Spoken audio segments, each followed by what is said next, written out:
Bonjour, bienvenue dans ce podcast qui va parler naturopathie et plus précisément du choix de l'eau de consommation. Alors, quelle eau boire ? Le choix d'une eau de consommation est propre à chacun et dépend du budget et des convictions de chacun sur le plan de la santé et de l'écologie. Parce qu'il y a des intérêts économiques derrière les grandes firmes d'embouteillage et de leur publicité, il est nécessaire de faire le point sur les 3 types d'eau les plus disponibles sur le marché. L'eau minérale, l'eau de source et l'eau du robinet. L'eau minérale, c'est la plus riche en minéraux, selon les eaux, bicarbonate, magnésium, calcium, chlorure, sulfate.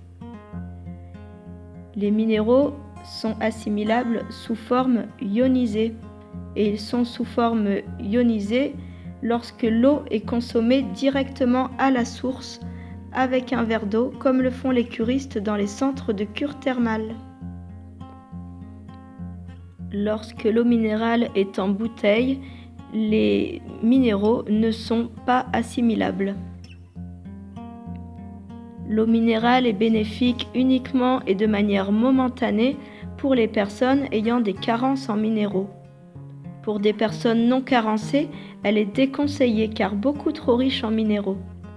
Si les minéraux ne sont pas sous forme ionisée, ils deviennent des déchets pour l'organisme.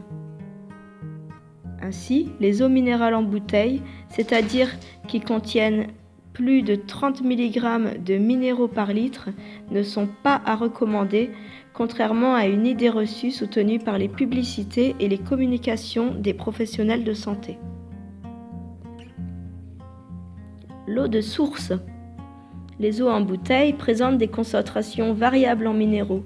Les eaux qui comportent jusqu'à 30 mg de minéraux par litre maximum sont appelées eaux de source.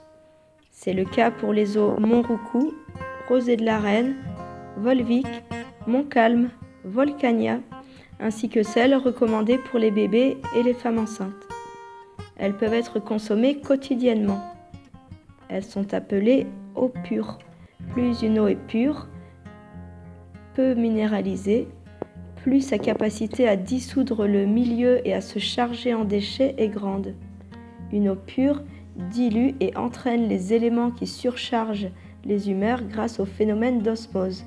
Les humeurs, c'est les liquides qu'il y a dans le corps, donc le sang, la lymphe par exemple.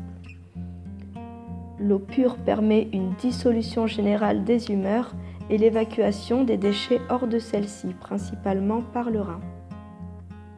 Ainsi, l'eau pure convient également parfaitement dans une cure de détoxination. En revanche, les eaux en bouteille posent des problèmes de par les matériaux utilisés pour les contenir.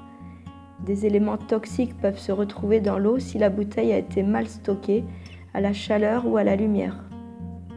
Elles ont également un fort impact écologique pour fabriquer les bouteilles et pour les brûler ou les recycler. Dernier type d'eau, l'eau du robinet. C'est la plus écologique et la plus économique, mais sa qualité est médiocre. Elle contient de nombreuses molécules chimiques qui peuvent être nocives pour l'organisme. Chlore de l'aseptisation de l'eau, nitrates, pesticides, résidus médicamenteux, résidus de pilules contraceptives et de chimiothérapie, de parfums et autres produits cosmétiques, aluminium répandu à la surface de la Terre, plomb et mercure issus des canalisations. Des appareils permettent de filtrer en partie l'eau du robinet, mais ils ne sont pas toujours très efficaces et peuvent être onéreux à l'achat et à l'usage.